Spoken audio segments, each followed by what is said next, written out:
इमरान साहब, आपको क्या नजर आ रहा है, कल 8 सितंबर को फाइनली पीटीआई जलसा कर लेगी, अभी भी इम्कान है कि ये मुलतवी हो सकता है? बिस्मिल्लाहिर्रहमानिर्रहीम। समीना देखें, बात ये है कि अगर पीटीआई का ट्रैक रिकॉर्ड देखें तो उन्हें जलसा जो है ना वो करने में कोई पहले दिक्कत नहीं होती थी। उनका तो अच्छा पसंद का मशगला था जलसा करना और वो इसको इंजॉय भी करते थे।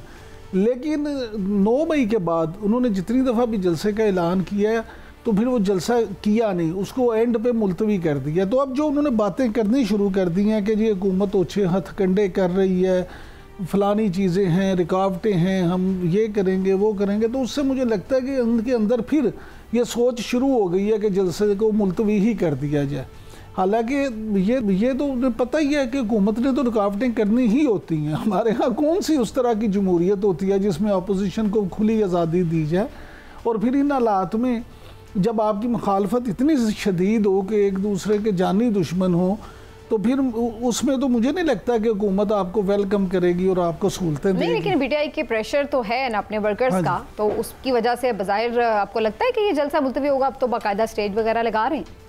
मैं तो आपसे ये अर्ज कर रहा हूँ कि उन्होंने जो बातें करनी शुरू की हैं, तो इस्लामाबाद में बहुत सारे लोग ऐसे हैं जो कहते हैं कि शायद कहीं ना कहीं वो उन्होंने आपको अभी भी शक कर दिया अभी तक। चले खुरम साहब से पूछते हैं। खुरम दस्तगीर खान साहब, बहुत शुक्रिया सर, आपको वेलकम कहती हूँ शो में। सर, क्या इशू है, क्या अभी उन्हें एनओसी भी दे दिया है? इस बात का अभी भी खदशा है कि एनओसी वापस लिया जा सकता है और जलसा फिर इनका मुलतवी करवाया जा सकता है, या फिर इस दफ़ा आप लोग भी देख रहे हैं कि चले हो लेने दें, ज़रा देख लेते हैं कितने पानी में?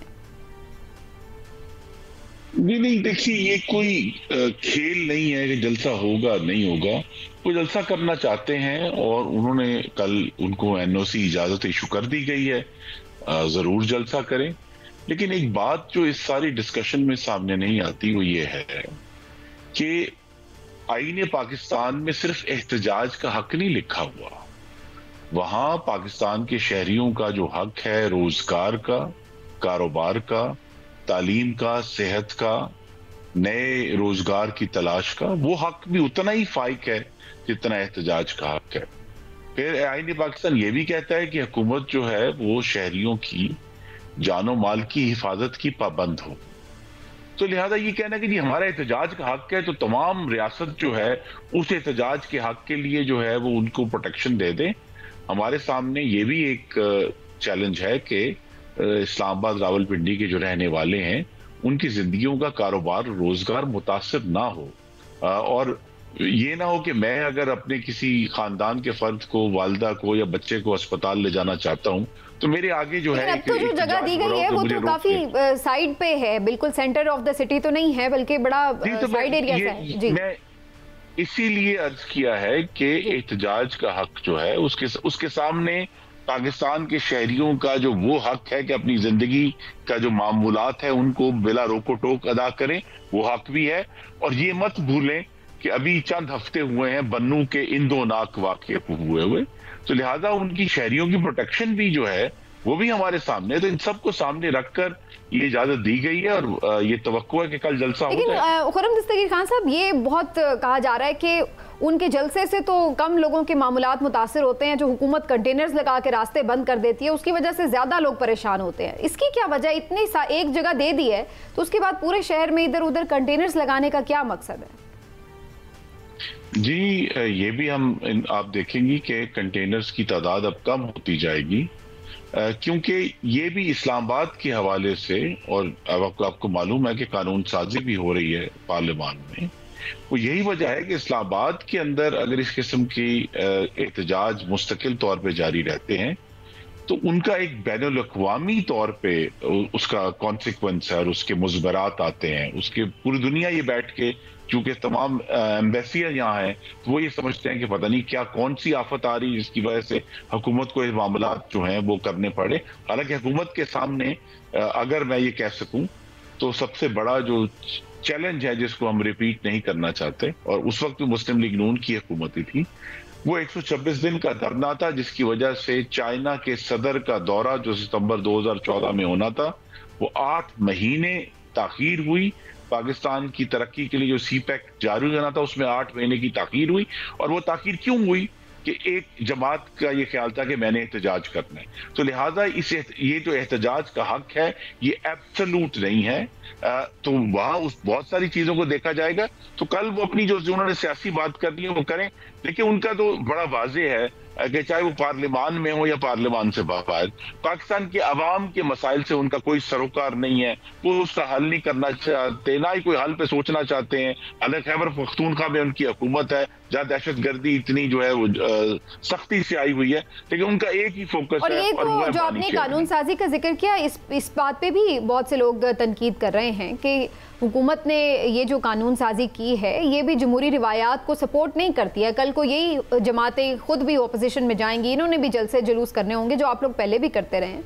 तो ये आप लोगों ने क्यों इस तरह की कानून साजी की है, जिसको इस पे भी सवाल भी उठाए जा रहे हैं। और अक्सर तो लोग ये कह रहे हैं कि ये महज की ही सिर्फ पीटीआई के लिए गई है, बाकी तो जो कोई भी आता है बगैर इजाज़त के धरने भी देता है और चला भी जाता है, उसको तो हुकूमत वैसे भी नहीं रोकती। जी, कानून साजी तमाम हालात में और तमाम वक्त के लिए की जाती है। तो अगर आज ये कानून बनता है तो ये आने वाले दिनों में तमाम जमातों पर उसी तरह लागू होगा जिस तरह पीटीआई पे। तो लिहाजा अगर मुस्लिम लीग नून भी जलसा करना चाहेगी तो उसे भी उसी कानून के तहत जो है वो जलसे की जो कार्रवाई है वो करनी होगी जिसके तहत ये कानून बन रहा है। मैं फिर ये कहूँगा कि इस्लामाबाद के अंदर जो जलसा करना है उसके मुख्तलिफ कॉन्सिक्वेंसेज हैं पाकिस्तान के दूसरे शहरों से। अच्छा, खुर्रम दस्तगीर तौर पर खराब होते हैं। खुर्रम दस्तगीर साहब, अब थोड़ी सी बात कर लेते हैं कि हुकूमत जो अदालती और आइनी इस्लाहात लाना चाहती है और उसमें ये कहा जा रहा है कि 10 सितंबर बहुत अहम दिन है और 48 घंटों में जो ये आइनी तरमीम हैं वो दोनों ऐवानों से मंजूर करवा ली जाएंगी। तो आप क्या समझते हैं कि इससे क्या फ़र्क क्या पड़ेगा, इसकी ज़रूरत क्यों पेश आई और इससे क्या वाकई ही जमहूरियत मजबूत होगी? जी, इस वक्त तो पूरी दुनिया के बरक्स जो सुप्रीम कोर्ट के अंदर और दूसरी जो तैनातियां हैं उसमें अब किसी किस्म की कोई हमारे पास लचक नहीं है। एक अब ऑटोमेटिक सिस्टम राइज कर दिया गया है कि चाहे वो चीफ जस्टिस 3 दिन के लिए आए या 3 साल के लिए आए, अगर उनकी मुद्दत की मुलाजमत उस दिन मौजूद है तो वो चंद घंटे चीफ जस्टिस बन सकते हैं। इसलिए उसमें ज़्यादा शफाफियत लाने के लिए और हुकूमत को ज़्यादा उस पर जो है सोच विचार का मौका देने के लिए हाईएस्ट अपॉइंटमेंट में ये किया जा रहा है। अच्छा, खुर्रम दस्तगीर साहब, ये फरमाइएगा कि आप ये कह रहे हैं कि जी कोई थोड़ी देर के लिए, कोई ज़्यादा देर के लिए बनता है चीफ जस्टिस, लेकिन इस पे दूसरी तनकीद भी एक है कि अगर ये ऑप्शन सामने आती है कि 3 या 5 सीनियर जजेस का पैनल बनाकर उसमें से सिलेक्ट किया जाए, पिक एंड चूज़ वाला मामला हो जाए, तो फिर तो ये एक अजीब सूरत हाल बन जाएगी कि कोई भी हुकूमत वक्त को खुश करने के लिए कॉम्प्रोमाइज़ करेगा अदलिया की आज़ादी को और वो चीफ जस्टिस बन सकता है। तो ये तो फिर कॉन्ट्रोवर्शियल हो जाएगा। लोग सवाल उठाते हैं यही चीज़ हम फिर चीफ जस्टिस वाले मामले पर भी लागू करने जा रहे हैं। हर महीने आला अदलिया के लिए पिक एंड चूज होता है, उस पर तो कोई बात नहीं करता। आखिर जिन साहिबान को और ख़वातीन को हाई कोर्ट में एलिवेट किया जाता है, क्या वो पिक एंड चूज नहीं होते?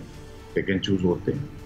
तो लिहाजा ये ज़्यादा शफाफ और जमहूरी तरीका है कि जिन हुकूमती हमायदीन को पाकिस्तान के अवाम ने मुंतखब किया है वही इस बात का फैसला करें। और एक दफ़ा जब वो चीफ जस्टिस बन जाएंगे तो उनके पास आइन की दी हुई तमाम जो तहफ़्फ़ुज़ात हैं, जो एक प्रोटेक्शन है अदलिया की आज़ादी की, वो उनको हासिल होगी। लेकिन ये कहना है कि जी हम तो खुद पिक एंड चूज़ कर लें हाई कोर्ट के जज बनाते हुए, लेकिन हुकूमत जो है उसके पास ये सवाबदीद नहीं होगी।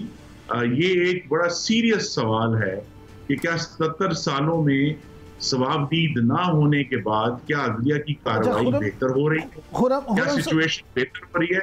और हमारे सामने वाज़े है कि अदलिया की जो इंसाफ फराहम करने की जो परफॉर्मेंस है उसके बारे में बहुत गंभीर सवालात है। और इसीलिए वक्त है, चाहे आज हो या कुछ साल बाद हो, कि अदलिया के इशूज पर पार्लियामान को मजीद निगरानी और कानून साजी करनी हो।